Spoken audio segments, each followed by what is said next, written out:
দেখিছোঁ আজি লকৰ জিলা পৰিষদত আমি আহিলোঁ ৰাইজৰ খুব উৎসাহ দেখা পাইছোঁ আৰু ভালেই হ'ব লাগে ঢিঙৰ ৰাইজে পৰিৱৰ্তন বিচাৰিছে অখিল গগৈ কিন্তু ঢিং সমষ্টিৰ প্ৰায় 5-6খনকৈ সভা কৰিলে খবৰত দেখা বুলি যে যথেষ্ট লোকৰ সমাগম হৈছে আৰু তেওঁ উপস্থিত ৰাইজক চিলিণ্ডাৰত ভোট দিবৰ কাৰণে শপত খুৱাইছে অখিল গগৈ শপত খোৱাটো কোনোবাই শপত ল'ব নেকি যিটো মানুহে এটা জাতিক অপবাদ দিছে কাফেৰ বুলি কৈছে মুছলমান মানুহে কাফেৰ বুলি কোৱা ৱৰ্ডটো ভাল পোৱা নাই সেইটো জবাব ৰাইজে দিব আৰু ইয়াত আহি শপত খোৱা ইলেকশ্যনত কিহৰ লৈ শপত খাব তেওঁৰ পাৰ্টিটোৱে অৱস্থা নাই তেওঁৰ পাৰ্টিক ভোট দিয়া মানে মানুহখিনিতো ৰাস্তা ঘাটো নাপাব বিজেপিৰ চৰকাৰ বিজেপিজনক ভোট দিলে ৰালিং চৰকাৰ আছে ৰাইজৰ লাভ হ'ব পঞ্চায়তত তেওঁৰ পাৰ্টিক ভোট দিয়া মানে কাৰ লাভ হ'ব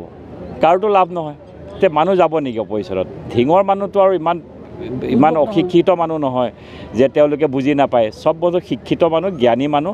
ৰাজনীতিত কাৰ লগত থাকিব লাগে ৰাইজক বুজাবই নালাগে শপত কি তেওঁ দলিলত চহী কৰিলেওতো মানুহে ভোট নিদিব মানুহে তেনেকুৱা নহয় মানুহে জানে কাৰ লগত থাকিলে ভাল হ'ব নহ'লে লাখ লাখ মানুহ কিয় ওলাই আহিছে লাখ মানুহ কিয় ওলাই আহিছে আজি ঢিঙত আপোনালোকেতো ঢিঙৰ সাংবাদিক আপোনালোকেতো ইয়াত পৰিৱৰ্তনটো দেখা পাইছে আগত বিজেপি মিটিঙত এনেকৈ মানুহ আহিছিল নেকি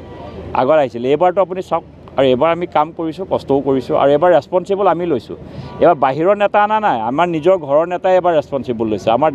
আমাৰ নগাঁৱৰ নেতাই ৰেছপনচিবল লৈছে আমি ৰেছপনচিবল লৈছোঁ যে আমাৰ ৰাইজৰ কিবা হ'লে আমি আছোঁ ৰাইজে পাব লাগিব কালি ইলেকশ্যনটো শেষ হ'লে মানুহজন নাইকিয়া হৈ গ'লেতো নহ'ব আমি ইলেকশ্যনতো আছোঁ পাছতো আছোঁ আজিও থাকিম সদায় থাকিম অখিল গগৈ আৰু ভূপেন বৰাৰ মাজত যি তৰ্কযুদ্ধ হৈছে তাৰ মাজতে ভূপেন বৰাই কৈছিল যে গাড়ী কিনা সন্দৰ্ভতো কৈছিল যে তেওঁ অহাবাৰলৈ চৰকাৰী গাড়ী পাব অৰ্থাৎ অহাবাৰ 26ত তেওঁলোকে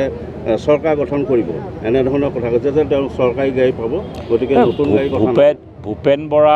ভূপেন বৰা হ'ল এটা মুংগেৰীলাল কি হাচিন সপনা চাই থাকে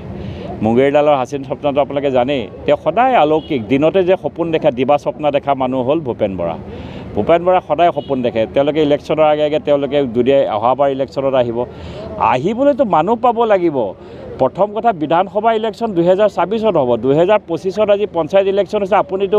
গাঁৱত এপি মেম্বাৰ দিবলৈ টিকেটটো দিয়া মানুহ এটা লাগিব জিলা পৰিষদ দিয়া টিকেট এটা দিয়া মানুহ এটা লাগিব তো আমাৰ সমষ্টিত 4টা জিলা পৰিষদ 3টাই আনকণ্টেষ্ট জিকিছে তো বাকীটো এপিবিলাক 28টাই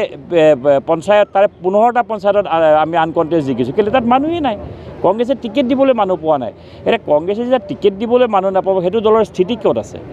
মাইনৰিটি এৰিয়াত কংগ্ৰেছৰ অলপ স্থিতি ভাল বিজেপিৰ ইয়াত আমাৰ সাংগঠনিক দিশ আগৰ পৰা অকণমান শ্ল' আছিলে কিন্তু এতিয়া যিটো বিজেপিৰ সাংগঠনিক ভিত্তি হৈছে কংগ্ৰেছ দূৰলৈ নাইকিয়া হৈ যাব